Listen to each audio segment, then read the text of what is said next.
అసలు జగన్మోహన్ రెడ్డి ఏం మాట్లాడాడు అనేది ఒకసారి విందాం. ఈ మధ్య కాలంలో మీరు అంతా ఆయన వింటారు, YV Subba Reddy PA, YV Subba Reddy PA, YV Subba Reddy PA అని పేరు, ఆయన పేరు ఏంటారు అప్పన్న. అసలు అప్పన్న ఎవడు పిఏ స్వామి అని చెప్పి నాకే అర్థం కాదు. అడిగిన నేను విపిఆర్ పిఏ, విపిఆర్ ఎవడు?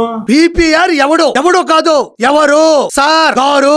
విపిఆర్ గారు ఎవరో నీకు తెలియదా? చెప్తా విను. 2,45,902 భారీ మెజారిటీతో గెలిచి నీకు నీ పార్టీకి చుక్కలు చూపించాడే ఆయన్నే విపిఆర్ అంటారు. నెల్లూరు రాజకీయ చరిత్రని 100% సీట్లతో తిరగ రాశాడే ఆయన్నే విపిఆర్ అంటారు. ఎవరికి ఏ కష్టం వచ్చినా ఆ గడప దాటి లోపలికి వెళితే పెద్ద మనసున్న పెద్ద ఆయన ఉన్నాడు, కన్నీళ్లు తుడుస్తాడు, సంతోషాన్ని నింపుతాడని ప్రతి పేదవాడి మధ్యలో భరోసాగా నిలబడుతున్నాడే ఆయన్నే విపిఆర్ అంటారు. జిల్లాలో ఏ బడి బాగుపడాలన్నా, ఏ గుడి భక్త పార్వస్యాలతో మునిగిపోవాలన్నా ఈ రోజు వెన్నుదన్నుగా ఉన్నాడే ఆయన్నే విపిఆర్ అంటారు.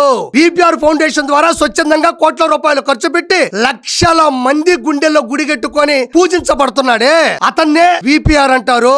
నువ్వు కోల్పోయిన కోహినూర్, నువ్వు వదులుకున్న వజ్రం, నువ్వు విలువ తెలుసుకోలేని విత్తనం, that is legend, that is Nellore Peddareddy Vemireddy Prabhakar Reddy గారు.